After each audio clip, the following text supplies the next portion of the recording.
मैंने सुना है एक जापान में एक छोटा सा गांव था, उस गांव में 2 मंदिर थे। एक मंदिर उत्तर का मंदिर था, एक दक्षिण का मंदिर। उन दोनों मंदिरों में पुश्तैनी झगड़ा था, दुश्मनी थी। मंदिरों में हमेशा झगड़ा होता है, ये तो आप जानते हैं। 2 मंदिरों में दोस्ती नहीं सुनी होगी, मंदिरों में कभी दोस्ती नहीं होती। अभी वो अच्छे दिन नहीं आए दुनिया में जब मंदिरों में दोस्ती होगी। अभी मंदिरों में झगड़ा होता है, अभी मंदिर खतरनाक है, अभी मंदिर धार्मिक नहीं है। जब तक मंदिर झगड़ा करवाते हैं तब तक वो धार्मिक कैसे हो सकते हैं? अभी दुनिया में सभी मंदिर अधर्म के अड्डे, क्योंकि उनसे झगड़े की शुरुआत होती है। उस गांव के दोनों मंदिरों में भी झगड़ा था। झगड़ा इतना ज्यादा था कि पुजारी एक दूसरे का चेहरा भी देखना पसंद नहीं करते थे। दोनों पुजारियों के पास 2 छोटे बच्चे थे काम के लिए, सब्जी लाने के लिए, ऊपर का काम सेवा करने के लिए। पुजारियों ने उन बच्चों को समझा दिया था कि कभी भूल के दूसरे मंदिर की तरफ मत जाना, और यह भी समझा दिया था कि दूसरे मंदिर का वो जो लड़का है उससे कोई दोस्ती मत करना, हमारी दुश्मनी बहुत प्राचीन है और प्राचीन चीजें बड़ी पवित्र होती हैं। तो ये पवित्र दुश्मनी को बाधा मत देना, कभी मिलना जुलना मत। लेकिन बच्चे बच्चे हैं, बूढ़े बिगाड़ने की कोशिश भी करते हैं तो भी एकदम से बिगाड़ तो नहीं देते। बच्चों को भी बिगड़ने में वक्त लग जाता है। बूढ़े तो बिगाड़ने की कोशिश करते हैं कि जन्म से ही बिगाड़ दें, लेकिन बिगाड़ते बिगाड़ते वक्त लग जाता है। बच्चे थोड़े दिन तक नहीं बिगड़ते हैं, इंकार करते हैं। जिन बच्चों में जितनी जान होती है वो अपने मां बाप से उतना लड़ते हैं कि बिगाड़ नहीं सकोगे हमें, लेकिन अक्सर मां बाप जीत जाते हैं और बच्चे हार जाते हैं। अब तक तो ऐसा ही हुआ है, बच्चे अब तक नहीं जीत सके, लेकिन आगे आशा बांधनी चाहिए कि वो वक्त आएगा कि मां बाप हारेंगे और बच्चे जीतेंगे। क्योंकि जब तक बच्चे नहीं जीतते हैं मां बाप से, तब तक दुनिया के पुराने रोग समाप्त नहीं हो सकते, वो जारी रहेंगे, क्योंकि मां बाप उस जहर को बच्चों में डाल देते। वो बूढ़े पुजारी भी उन बच्चों को समझाते थे कि कभी भूल के देखना भी मत, लेकिन बच्चे बच्चे हैं, कभी कभी मौके बेमौके चोरी छिप के वो आपस में मिल लेते थे। चोरी से मिलना पड़ता था। दुनिया इतनी बुरी है कि यहां अच्छे काम भी चोरी से करने पड़ते हैं। अभी अच्छे काम खुले आम करने का नौबत नहीं आ पाई। बच्चों को चोरी से मिलना पड़ता था। लेकिन एक दिन एक पुजारी ने देख लिया कि उसका बच्चा दूसरे बच्चे से रास्ते पे मिल रहा है। वो पुजारी को आग लग गई। हिंदू बाप को आग लग जाती है, मुसलमान बेटे से उसका बेटा मिल रहा हो, और बेटे से बेटा मिल रहा हो तब तो आग कम लगती है, अगर बेटी से बेटा मिल रहा हो तब आग बहुत लग जाती है। क्योंकि 2 बेटों का मिलना उतना खतरनाक नहीं है, लेकिन एक बेटे और बेटी का मिलना बहुत खतरनाक हो सकता है। वो खतरनाक इतना हो सकता है कि हिंदू और मुसलमान दोनों उस खतरे में बह जाएं। इसलिए बेटी और बेटी को मिलने के लिए बिल्कुल ही रुकावट है। पुजारी ने देखा, वो क्रोध से भर गया, उस लड़के को बुलाया और कहा, तू उससे क्या बात कर रहा था? मैंने कितनी बार कहा कि उससे बात नहीं करनी। उस लड़के ने कहा, आज तो मुझे भी लगा कि आप ठीक कहते हैं कि उससे बात नहीं करनी, क्योंकि आज मैं पराजित होकर लौटा हूं। मैंने उस लड़के से पूछा कि कहां जा रहे हो? उस लड़के ने कहा, जहां हवाएं ले जाएं। और मैं एक हैरान रह गया। उसने ऐसी मेटाफिजिकल, इतनी दार्शनिक बात कह दी कि जहां हवाएं ले जाएं। फिर मुझे कुछ सूझा ही नहीं कि आगे मैं क्या कहूं। उस पुजारी ने कहा, यह बहुत खतरनाक बात है, हम कभी उस मंदिर के किसी आदमी से नहीं हारे, यह हार पहली है, कल उस लड़के को हराना पड़ेगा। तू कल उससे जाके पूछना फिर कि कहां जा रहे हो, और जब वो कहे जहां हवाएं ले जाएं, तो उससे कहना कि अगर हवाएं रुकी हों और न चल रही हों तो फिर कहीं जाओगे कि नहीं। फिर वो भी घबरा जाएगा। वो लड़का उत्तर तैयार लेके जाके रास्ते पे खड़ा हो गया। उत्तर तैयार बुद्धिहीनता का लक्षण है। जिस आदमी के पास भी उत्तर तैयार है, उससे ज्यादा इडियट, उससे ज्यादा जड़ बुद्धि का आदमी खोजना मुश्किल है। उत्तर तैयार होना ही मीडियोकर माइंड का लक्षण है। बुद्धिमान आदमी के पास उत्तर कभी तैयार नहीं होते। वो प्रश्नों का साक्षात करता है और उत्तर जन्मते हैं, उत्तर तैयार नहीं होते। पर उस लड़के ने उत्तर तैयार कर लिया और वो जाके रास्ते पे खड़ा हो गया। अब वो तैयार अपना उत्तर रखे है कि कब वो आए और मैं पूछूं। पंडित इसी तरह के होते हैं, सब उत्तर तैयार। वो लड़का आया रास्ते पर, तैयार उत्तर वाले लड़के ने पूछा कि मित्र कहां जा रहे हो? पूछने में उसे उत्सुकता नहीं थी, उसे उत्सुकता थी अपने उत्तर देने में।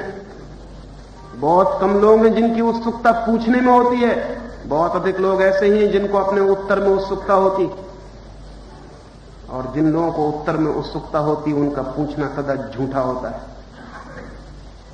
उस लड़के ने कहा, कहां जा रहा हूं? जहां पैर ले जाएं।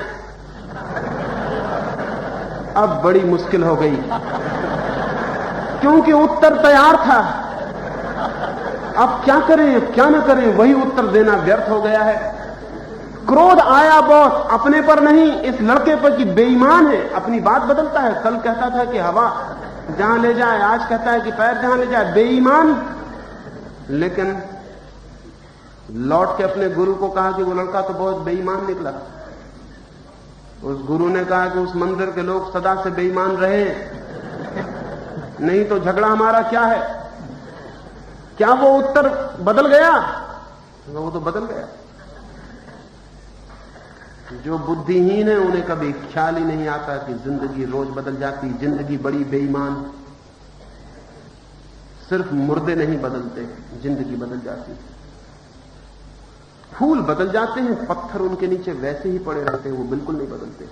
पत्थर मन में सोचते होंगे कि बड़े बेईमान हैं ये फूल, सुबह खिलते हैं दोपहर गिरने लगते हैं, क्या बेईमानी है, क्या बदलाहट मचा रखी है। सुबह कुछ, दोपहर कुछ, सांझ कुछ हो जाते हैं। हम पत्थरों को देखो, जैसे सुबह थे वैसे अब हैं, जैसे अब हैं। वैदिक युग से लेके अब तक हम पत्थर ही हैं। ये फूलों का कोई भरोसा नहीं, इन फूलों का दिखता है कोई ठिकाना नहीं, इन फूलों के पास कोई आत्मा नहीं है, बस बदल जाते हैं। उस बच्चे ने कहा कि वो तो बदल गया, अब मैं क्या करूं? उसके गुरु ने कहा कि ये तुमसे हराना जरूरी है, मैं फिर तुझे उत्तर बताता हूं, तू तैयार करके अगली बार फिर जाना। लेकिन फिर ख्याल ना आया कि तैयार उत्तर हार गया था। गुरु को ख्याल आया कि वो उत्तर हार गया है। हार गया था तैयार उत्तर, लेकिन गुरु ने समझा कि वो खास उत्तर हार गया है। ना समझ यही समझते रहते हैं कि वो खास उत्तर हार गया तो दूसरा उत्तर काम आ जाएगा, लेकिन उन्हें पता नहीं कि तैयार उत्तर हमेशा हार जाते हैं। तैयार उत्तर हारता है, कोई उत्तर नहीं हारता। दूसरे दिन उसने कहा कि जब वो पूछे कि जहां पैर ले जाएं, तो उससे कहना कि भगवान न करे कि पैर से लंगड़े हो जाओ, अगर लंगड़े हो गए तो कहीं जाओगे कि नहीं। लड़का खुश, फिर जाके उसी रास्ते पर खड़ा हो गया, देख रहा है, प्रतीक्षा कर रहा है। वो लड़का उस मंदिर से निकला, उसने फिर उससे पूछा कि मित्र कहां जा रहे हो? उस लड़के ने कहा साग सब्जी लेने बाजार जा रहा है।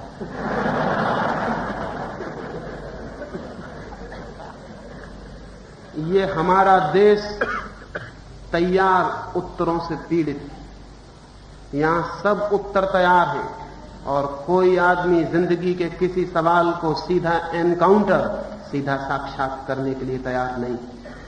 वे चाहे उत्तर बुद्ध ने तैयार किए हों, चाहे महावीर ने, चाहे कृष्ण ने, चाहे अभी गांधी ने, वे उत्तर सब हमारे पास तैयार हैं और उन उत्तरों को पकड़ के हम बैठे हैं। इस देश की आत्मा इसीलिए अविकसित रह गई है, इस देश की आत्मा इसलिए पत्थर हो गई है। उसने फूल होने का गुण खो दिया है, उसने परिवर्तन की क्षमता खो दी है, वो ठहर गई है, अटक गई, स्टैटिक हो गई।